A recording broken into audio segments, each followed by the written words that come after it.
국민의 신임을 배반한 대통령으로부터 민주 헌정 질서를 지켜낸 지 하루가 지난 첫 주말, 여러분은 어떻게 보내셨습니까? 내란을 옹호하는 궤변과 선동으로 가득 찼던 대통령 관저 앞과 헌법재판소 앞은 하루 만에 인적이 끊긴 채 차가운 봄빛 속에 정막만 감돌았습니다. 대통령의 헌법 윤리를 심판한 최고 헌법기관의 판결은 더 이상의 부연이나 반박이 불가할 만큼 명확했고 단호했습니다. 대통령 파면 직후 국민의힘 의원들이 모인 단체 대화방에서 친윤계가 탄핵에 찬성한 김상욱 의원에 대해 조치를 취해야 한다며 날을 세웠습니다.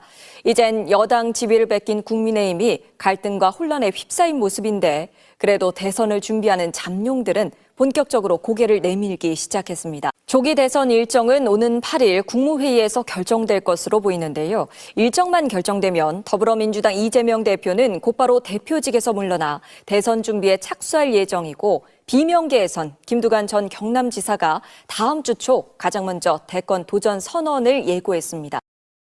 윤 전 대통령의 헌법재판은 파면으로 끝이 났지만 내란죄에 대한 형사재판은 이제부터 시작인데요. 헌재가 윤 전 대통령의 내란 혐의를 증언한 곽종근 전 특전사령관 등의 핵심 증언을 사실로 인정한 게 형사재판에도 영향을 줄지 주목됩니다. 지난해 12월 3일 이후 넉 달, 당연하게만 여겼던 우리의 일상이 얼마나 소중한지 절실히 느낀 시간이었습니다. 그동안 이 당연한 걸 걱정하고 불안하게 만든 건 헌법 수호에 책무를 져버린 2명의 대통령 권한대행 등 고위 공직자들이었습니다. 대통령 한 명 파면됐다고 끝이 아닙니다. 내란 세력의 완전한 청산 없이는 우리의 소중한 일상이 언제든 다시 위협받을 수 있다는 걸 잊지 말아야겠습니다. 식목일 고마운 단비가 대지를 흠뻑 적신 하루였습니다. 오늘 서울에 내린 비의 양은 18.3mm로 올 들어 가장 비다운 비가 내렸고요. 이렇게 봄비를 흠뻑 머금은 도심의 벚꽃들은 휴일을 지나면서 화사함이 더해지겠습니다. 한편 강원 북부 산간에는 대설특보가 내려진 가운데 하루 새 20cm가 넘는 폭설이 쏟아지기도 했는데요.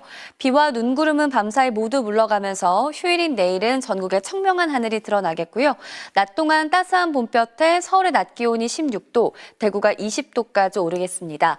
단 봄바람 심술이 더욱 심해져서요. 전국 대부분 지역에 순간 시속 55km, 강원 산지에는 70km 안팎의 순간 돌풍이 부는 곳이 있겠습니다. 내일 전국 하늘 대체로 맑은 가운데 대기질도 괜찮겠는데요. 아침 시간 중부 서해안에는 짙은 안개가 끼는 곳이 있겠습니다. 전국 대부분 지역의 아침 기온 5도 안팎에서 시작하겠습니다. 한낮의 기온은 서울 16도, 대전 18도, 광주가 18도로 일교차가 크게 나겠습니다. 월요일인 모레부터는 서울의 낮 기온도 20도 안팎까지 오르겠고요. 다음 주에는 갈수록 고온 건조해지는 만큼 화재 예방에 힘쓰셔야겠습니다. 날씨였습니다.